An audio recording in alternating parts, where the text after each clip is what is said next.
السلام علیکم ورحمۃ اللہ وبرکاتہ۔ دوستوں، امید کرتا ہوں آپ خیریت سے ہوں گے۔ میں ہوں محمد مقصود قاسمی اور آپ دیکھ رہے ہیں باغ مدینہ یوٹیوب چینل۔ ہریانہ کے نوح علاقے میں تشدد سے متاثرہ مسلمان باشندے ہندو مہا پنچایت کے مطالبات پر منقسم ہیں، جنہوں نے مسلم اکثریتی نوح کو ہریانہ کے دیگر اضلاع کے ساتھ ضم کرنے کا مطالبہ کیا ہے۔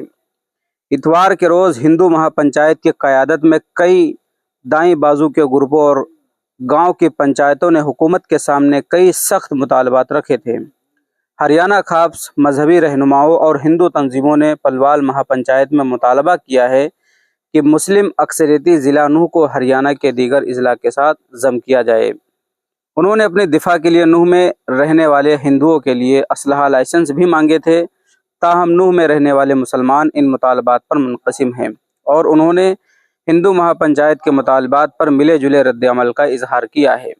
نوح میں ایک ہوٹل کے مالک عبدالوہاب کا کہنا ہے کہ حکومت کو ان فرقہ وارانہ مطالبات کو اکثر مسترد کر دینا چاہیے۔ ایسی فرقہ وارانہ چیزوں کی ہمارے ملک میں کوئی جگہ نہیں ہے۔ تاہم نصیب سنگھ نے، جو کہ نوح میں گروسری کی دکان چلاتے ہیں، کہا کہ ان کا مطالبہ بالکل جائز ہے۔ ان کا کہنا ہے کہ یہ مطالبات مکمل طور پر جائز ہیں۔ ان جھڑپوں سے پہلے بھی ہم اپنی حفاظت کے بارے میں بہت زیادہ پریشان تھے۔ اگر حکومت ان مطالبات کو پورا کرنے پر راضی ہو جائے تو ہماری زندگی آسان ہو جائے گی۔ ایک 32 سالہ مائیگرینٹ ورکر عمران نے کہا کہ پچھلے ہفتے جو کچھ ہوتا دیکھا، اس کے بعد وہ کبھی گروگرام واپس نہیں آئے گا۔ عمران کا کہنا ہے کہ وہ میں ہندوؤں کے درمیان رہنے کے لیے کبھی واپس نہیں آئے گا۔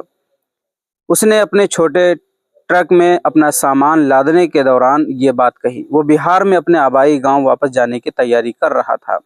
ایک اور مائیگرینٹ ورکر عالم حسین نے کہا کہ ہندوؤں اور مسلمانوں کے درمیان تقسیم اب ختم نہیں ہو سکتی۔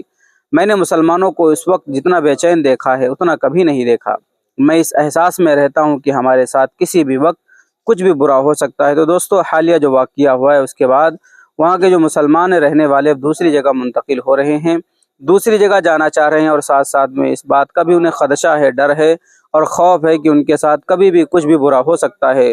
تو دوستو، امید کرتا ہوں کہ پوری بات آپ حضرات کو سمجھ میں آ گئی ہوگی۔ ہم اللہ تبارک و تعالیٰ سے دعا کرتے ہیں، اللہ تبارک و تعالیٰ نوح کے مسلمانوں کی مدد فرمائے اور انہیں صبر و استقامت نصیب فرمائے۔ اب آپ حضرات کا اس کے متعلق کیا کہنا، نیچے کمنٹ کر دیجئے۔ پہلی بار چینل پر آئیں تو سبسکرائب بھی کر لیجئے۔ چلیے دوستو، پھر ملتے ہیں انشاءاللہ جلدی کسی نئے ویڈیو میں کسی نئے ٹاپک کے ساتھ۔ السلام علیکم ورحمۃ اللہ وبرکاتہ۔